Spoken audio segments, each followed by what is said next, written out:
Hello, and welcome back to my reading on Treasure Island. I apologize for the wait, but I've been busy. So, where were we? Oh yes, we read the first 9 chapters, so now we do...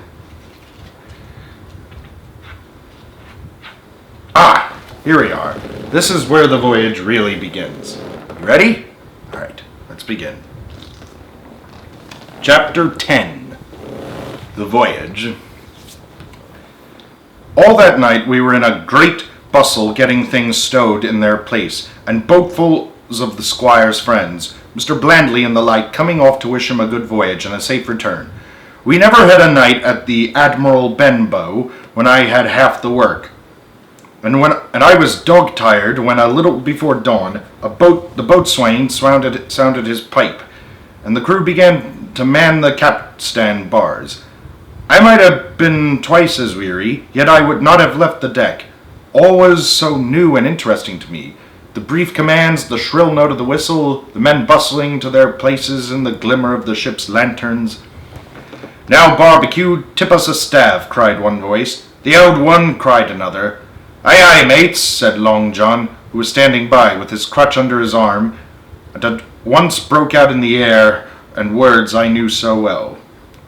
15 men on the dead man's chest, and then the whole crew bore chorus. Yo-ho-ho, and a bottle of rum, and at the third ho, drove the bars before them with a will.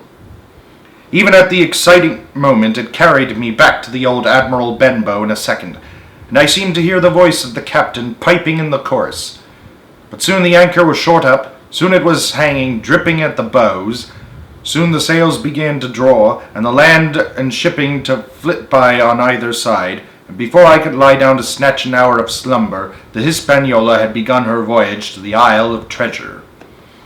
I am not going to relate that voyage in detail. It was fairly prosperous. The ship proved to be a good ship.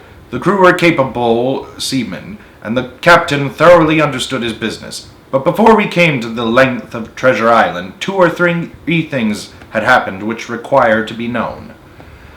Mr.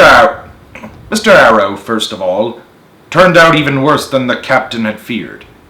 He had no command among the men, and people did what they pleased with him. But that was by no means the worst of it. For after a day or 2 at sea, he began to appear on deck with hazy eye, red cheeks, stuttering tongue, and other marks of drunkenness. Time after time he was ordered below in disgrace. Sometimes he fell and cut himself. Sometimes he lay all day long in his little bunk at one side of the companion. Sometimes, for a day or 2, he would be almost sober and attend to his work, at least passively. In the meantime, we would never make out where he got the drink. That was the ship's mystery.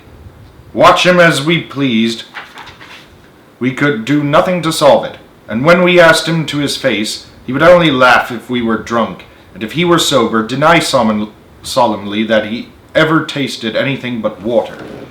He was not only useless as an officer, and a bad influence amongst the men, but it was plain that at this rate he must soon kill himself outright.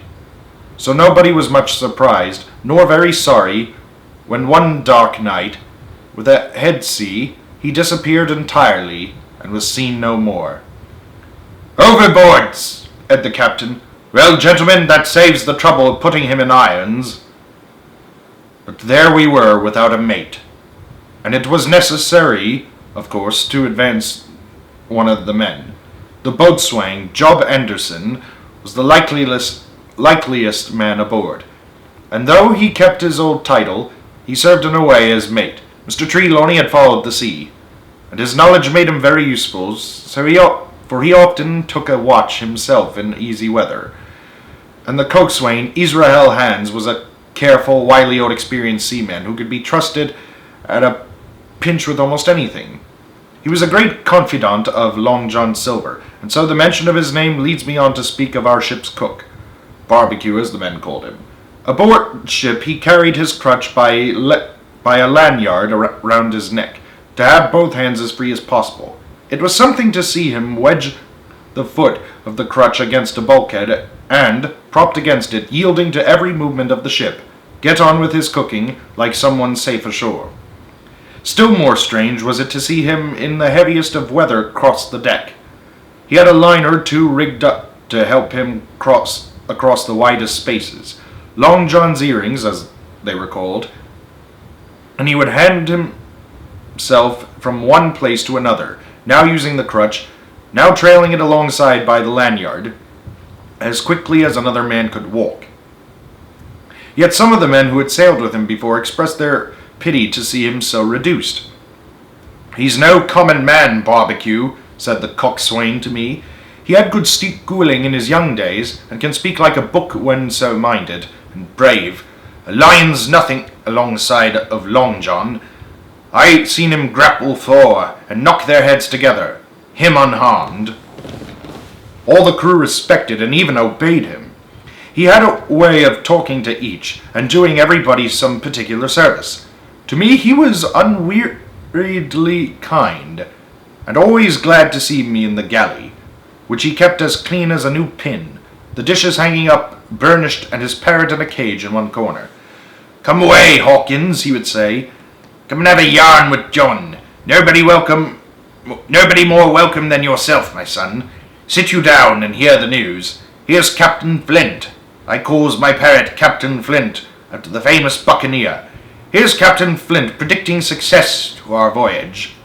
Wasn't you, Captain?" And the parrot would say, with great rapidity, "Pieces of 8, pieces of 8, pieces of 8, till you wondered that it was not out of breath, or till John threw his handkerchief over the cage. "Now that bird," he would say, "is maybe 200 years old, Hawkins. They lives for ever mostly, and if anybody's seen more wickedness, it must be the devil himself. She sailed with England, the great Captain England, the pirate. She's been at Madagascar, and at Malabar, and Suriname, and Providence, and Portobello. She was at the first fishing up of the wrecked plate ships. If there she's learned pieces of 8, and little wonder. 350,000 of them, Hawkins. She was at the boarding of Victory of the Indies out of Gur, she was, and to look at her you would think she was a babby.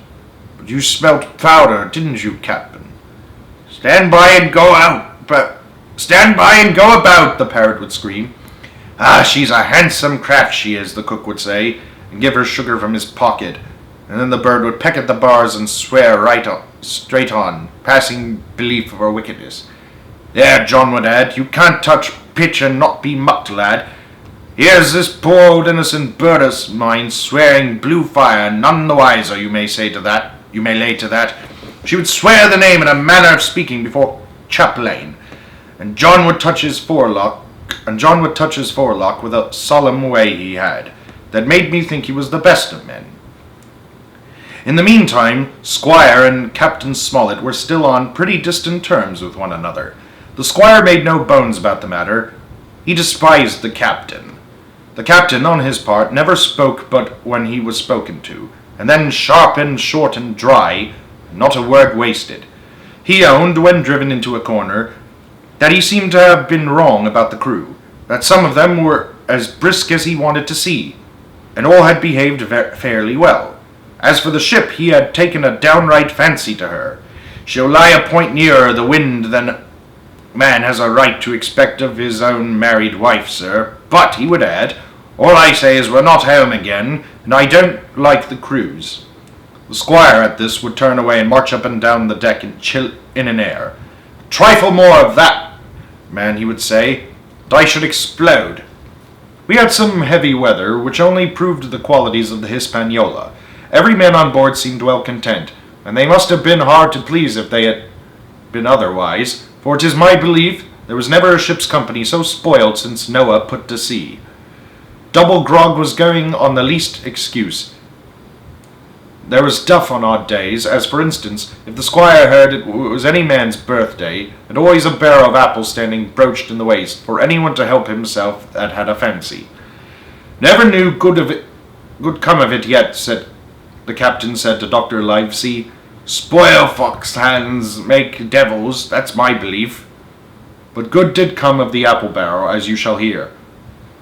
For if it had not been for that, we should have had no note of warning, and might all have perished by the hand of treachery. This is how it came about. We had run up the trades to get the wind of the island we were after. I am not allowed to be more plain. And now we were running down for it with a bright lookout day and night. It was about the last day of our outward voyage by the largest computation. Sometime that night, or at latest before noon of the morrow, we should sight the treasure island. We were heading SSW, and had a steady breeze abeam and a quiet sea. The Hispaniola rolled steadily, dipping her bowsprit now and then with a whiff of spray. All was drawing low and aloft. Everyone was in the bravest spirits because we were now so near the end of the first part of our adventure. Now just after sundown, when all my work was over and I was on my way to my berth, it occurred to me that I should like an apple. I ran on deck. The watch was all forward, looking out for the island. The man at the helm was watching the luff of the sail and whistling away gently to himself, and that was the only sound excepting the swish of the sea against the bows and around the sides of the ship. In I got bodily into the apple barrel, and found there was scarce an apple left. But sitting down there in the dark, what with the sound of the waters and the rocking movement of the ship, I had either fallen asleep or was on the point of doing so, when a heavy man sat down with a clash close by. The barrel shook as he leaned his shoulders against it, and I was just about to jump up when the man began to speak. It was Silver's voice, and before I had heard a dozen words, I would not have shown myself for all the world, but lay there, trembling and listening, in the extreme of fear and curiosity. For from these dozen words, I understood that the lives of all the honest men aboard depended upon me alone. Aha! To be continued.